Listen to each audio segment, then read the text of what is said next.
السلام علیکم ورحمۃ اللہ وبرکاتہ۔ رسول اللہ صلی اللہ علیہ وآلہ وسلم نے فرمایا کہ جب آپ نکاح کرنے لگو تو ایسی عورت کا انتخاب کرو جو دین کے قریب ہو، یعنی دین اسلام پر عمل پیرا ہو، اس کے عمل سے، اس کی عادتوں سے دین اسلام نظر آتا ہو، وہ نیک عورت ہو، اللہ کا خوف رکھنے والی ہو، تو الحمدللہ وہ بہتر ہے بنسبت اس سے کہ جو مالدار ہو یا خوبصورت ہو یا خاندانی وقار رکھتی ہو۔ ایسی عورت آپ کی زندگی میں سکون لائے گی۔ اگر عورت پاک نہیں ہوگی، دین کے مطابق چلنے والی نہیں ہوگی، تو وہ آپ کے مال میں بھی خیانت کر سکتی ہے، عصمت میں بھی خیانت کر سکتی ہے، اور مرد اگر اس وقت خاموش رہے گا تو وہ دیوس کہلائے گا،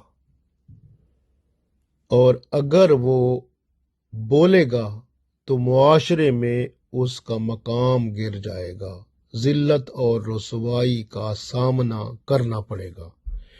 اس لیے نیک عورت جو ہوتی ہے نا، وہ اللہ کا بہت بڑا تحفہ ہوتی ہے۔ گھر کا ماحول خوبصورت بن جاتا ہے اور اسلام کے مطابق اندرونی ماحول رہتا ہے، کیونکہ گھر کا ماحول عورت سے ہی بنتا ہے۔ اسی لیے یاد رکھیں کہ خوبصورت عورت جو ہے، جو نیک نہ ہو، وہ بہت بڑی بلا اور مصیبت ہے۔ وہ دوستیاں لگائے گی، باہر تعلق پیدا کرے گی، وہ اپنے آپ کو شو کرنے کے لیے، دوسروں کو دکھانے کے لیے بڑے بڑے جتن کرے گی۔ جب بھی موقع ملے گا وہ ایسا کام کرے گی جس سے بندے کو ذلیل و رسوا ہونا پڑے گا۔ اس لیے بہتر عمل کیا ہے کہ نیک اور پارسا عورت کو ڈھونڈا جائے اور اس سے نکاح کیا جائے۔ ایک شخص رسول اللہ صلی اللہ علیہ وسلم کے پاس آیا، عرض کیا کہ میری بیوی نیک نہیں۔ فرمایا تو اسے طلاق دے دے۔ اس نے عرض کیا کہ میں اس سے بڑی محبت کرتا ہوں۔ پھر فرمایا پھر تو اس کو طلاق نہ دے، پھر اس کے ساتھ گزارا کر۔ اگر تو اس کو طلاق دے گا تو پھر اس کے بعد مصیبت میں مبتلا ہوگا، کیونکہ تو اس سے محبت کرتا ہے، پھر بھی تو تعلق کوئی نہ کوئی اس کے ساتھ قائم رکھے گا تو زنا میں مبتلا ہوگا۔ تو اس لیے یاد رکھیں کہ ہمیشہ وہ عورت ڈھونڈیں جو دین کے اوپر چلنے والی ہو۔ حدیث شریف میں آتا ہے جو کوئی جمال یا مال کی خاطر کسی عورت کے ساتھ نکاح کرے گا، وہ جمال اور مال دونوں سے محروم ہو رہے گا، اور جب دین کے لیے شادی کرے گا، یعنی اس میں دین کو دیکھ کر، تو وہ اس کو اللہ مال بھی دے دے گا اور اللہ تعالیٰ اس کو خوبصورتی بھی عطا فرما دے گا۔ تو اس طرح سے دوسری صفت جو عورت میں ہونی چاہیے وہ حسن اخلاق ہے، یعنی جو آپ شادی کرنا چاہتے ہیں نیک عورت ہونی چاہیے، دین پر چلنے والی ہو، اور دوسری بات میں نے عرض کی حسن اخلاق ہو، یعنی اس کا اخلاق بہت اچھا ہو، بد مزاج عورت نہ ہو، نا شکری عورت نہ ہو، زبان دراز عورت نہ ہو، اور بے جا حکمرانی کرنے والی نہ ہو۔ یعنی ایسی عورت کے ساتھ پھر زندگی تلخ ہو جائے گی اور دین بھی خطرے میں پڑ جائے گا۔ اسی طرح سے یاد رکھیں کہ تیسری صفت جو عورت کی ہے وہ خوبصورتی ہے۔ آپ اس کی خوبصورتی اس کے نیک اعمال سے پہچانیں، کیونکہ جو خوبصورت ہوتی ہیں وہ 2-4 مہینے کے بعد جب بندہ وہ شہوت کا جو اثر ختم ہوتا ہے تو پھر بندے کا حسن اخلاق اور اس کا برتاؤ ایک دوسرے کے ساتھ رویہ وہی بندے کو محبت میں مبتلا رکھتا ہے، ورنہ فاصلے بڑھتے ہیں۔ اس لیے خوبصورتی اعمال جو نیک ہوتے ہیں ان کو دیکھ کر ہونی چاہیے۔ خوبصورتی محبت اور الفت کا ذریعہ بنتی ہے، اس لیے نکاح سے قبل لڑکی کو دیکھ لینا سنت ہے تاکہ کوئی بعد میں مسئلہ نہ بنے۔ رسول اللہ صلی اللہ علیہ وسلم نے بار بار، ایک بار نہیں کئی حدیثوں میں فرمایا ہے کہ آپ نکاح سے پہلے لڑکی کو ضرور دیکھ لیں۔ آپ صلی اللہ علیہ وسلم نے ایک حدیث میں فرمایا کہ عورت کی طلب جو ہے وہ دین کے لیے کرنی چاہیے، جمال کے لیے نہیں۔ اس لیے یاد رکھیں، امام احمد بن حنبل رحمۃ اللہ علیہ جو تھے نا، انہوں نے جب نکاح کیا تھا اور اس وقت نکاح کے وقت انہوں نے ایسی عورت تلاش کی جو نیک تھی لیکن ایک آنکھ سے وہ نابینا تھی، اس کے ساتھ انہوں نے نکاح کیا، جبکہ اس کی دوسری بہن بہت خوبصورت تھی لیکن اس سے انہوں نے نکاح نہ کیا۔ یاد رکھیں کہ اصل بات جو ہوتی ہے نا وہ ہوتی ہے دین کی خوبصورتی کی۔ دین پر چلنے والا شخص جو ہوتا ہے نا وہ خوبصورت ہوتا ہے، کیونکہ اس کے اعمال اتنے اچھے ہوتے ہیں، وہ حقوق ازدواجی کو بھی پوری طرح پورا کرنے کی کوشش کرتی ہے اور اللہ کا خوف اسے دنیا اور آخرت میں ایسے اعمال کی طرف لگائے رکھتا ہے جس سے وہ اپنی عاقبت کو بہتر بنانے کی کوشش کرتی ہے۔ اسی طرح سے چوتھی صفت جو ہے وہ یہ ہے کہ حق مہر جو ہے وہ کم ہو۔ بہت بہتر ہے یہ بات، کیونکہ عورتوں میں جو دیکھا جاتا ہے وہ حق مہر بھی بہت زیادہ کبھی لکھوا دیا جاتا ہے۔ بہت زیادہ حق مہر باندھنا یہ مکروہ ہے، اس لیے کہ حق مہر کو ادا کرنا خاوند کے اوپر لازمی ہوتا ہے، ایک قسم کا اس پر قرض ہوتا ہے، اور اگر آپ اس کو قرض میں مبتلا کریں گے تو وہ سکون کیسے پائے گا؟ اس لیے حق مہر اتنا ہونا چاہیے جو اس کی حیثیت کے مطابق ہو۔ قرآن پاک میں اللہ تعالیٰ بھی یہی فرماتے ہیں، لا یکلف اللہ نفسا الا وسعها، یعنی جو بندے کی وسعت ہوتی ہے، بندے کی جہاں تک وہ کیپیسٹی ہوتی ہے، گنجائش ہوتی ہے، اللہ تعالیٰ اس کو جب آزماتا ہے تو اسی گنجائش کے مطابق بندے کو آزمایا جاتا ہے۔ یاد رکھیں کہ ہمیشہ آپ بھی حق مہر جب رکھنا ہو تو گنجائش جتنی خامند کی یعنی اس کے پاس ہے اس کے مطابق رکھنا چاہیے۔ یہ نہیں ہے کہ آپ اس پر بوجھ ڈال دیں، یہ مکروہ بات ہے۔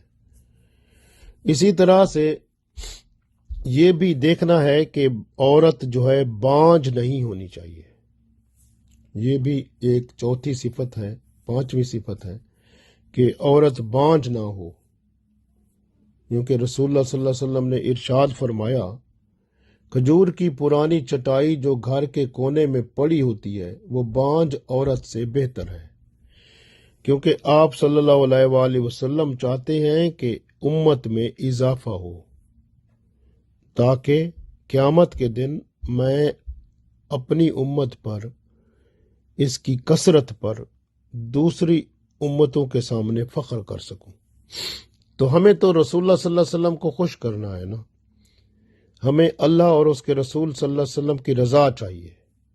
تو اس لیے ہمیں نکاح کرتے وقت زرخیز زمین کو دیکھنا پڑے گا، یعنی ایسی عورت جو بچے دینے والی ہو، بانج عورت نہیں چاہیے۔ اسی طرح سے چھٹی بات جو ہے وہ بہتر ہے کہ آپ نکاح کریں تو کنواری عورت سے کریں، باکرہ عورت سے کریں۔ جو عورت ایک شوہر کو دیکھ چکی ہوتی ہے تو اس کا دل اسی طرف اکثر رہتا ہے۔ تو اس لیے یاد رکھیں، جب حضرت جابر رضی اللہ تعالیٰ عنہ نے ایک بیوہ کے ساتھ نکاح کیا تو رسول اللہ صلی اللہ علیہ وسلم نے فرمایا کہ تو نے باکرہ کے ساتھ نکاح کیوں نہ کیا؟ وہ تیرے ساتھ کھیلتی تو اس کے ساتھ کھیلتا۔ اسی طرح سے ساتویں جو صفت ہے وہ عورت میں وہ شریف النسب ہو، یعنی دینداری اور پرہیزگاری کے لحاظ سے عورت کے والدین بھی بد اخلاق نہ ہوں، کیونکہ والدین کی صفات بچوں میں منتقل ہوتی ہیں۔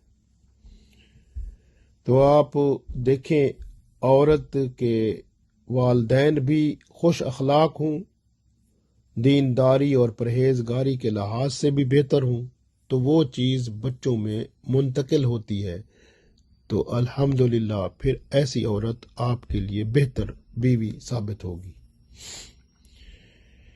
آٹھویں اور آخری صفت یہ ہے کہ عورت قریب اور عزیز اور قریبی جیسے ہوتی ہے وہ نہ ہو، کیونکہ اس میں شہوت بھی کم ہوتی ہے، اور دوسری بات سب سے بڑی بات یہ ہے کہ دفاعی جو قوتیں ہوتی ہیں وہ کم ہوتی ہیں بیماریوں کے خلاف۔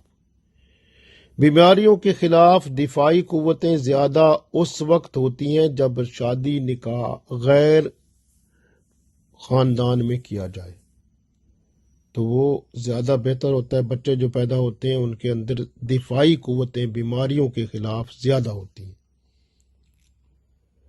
اس لیے کہ آپ دیکھیں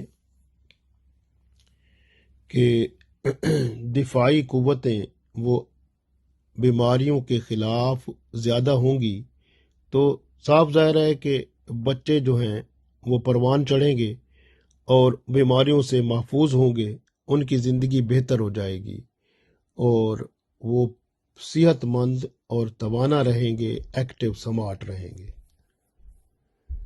لہذا یاد رکھیں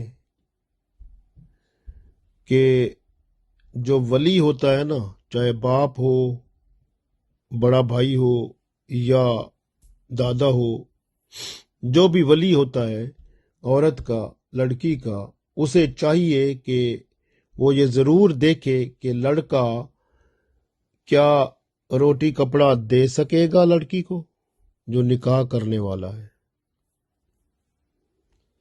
کیا اس کی کیپیسٹی ہے؟ اگر وہ کفایت نہیں کرتا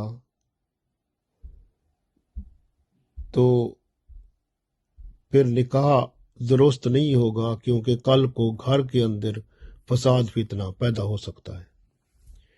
اسی طرح سے فاسق بدکار جو ہوتا ہے اس کے ساتھ بھی نکاح درست نہیں ہوتا، کیونکہ وہ بندہ بھی اپنی جو عادتیں اس کے اندر پیدا ہو گئی ہیں، بے حیائی کی، فحاشی کی، یا گندی عادتیں، یا نشے کی، یا شراب نوشی اور بے حیائی اور گندگی کی، فحاشی کی عادتیں جو پیدا ہو گئی ہیں، تو پھر وہ واپس نہیں آئے گا، کیونکہ یہ جو عادت ہوتی ہے نا، ایک حدیث کے مطابق جب بندہ مرتا ہے تو عادت اس وقت ختم ہوتی ہے، تو اس لیے عادتیں جو پیدا ہو جاتی ہیں نا بندے میں، تو پھر وہ جلدی نہیں جاتی۔ یہ تو اللہ کوئی کرم کرے تو بندے پہ وہ عادتیں ختم ہوں، یا پھر موت ہی آتی ہے تو وہ اس کی عادتیں ختم ہوتی ہیں مرنے کے ساتھ ہی۔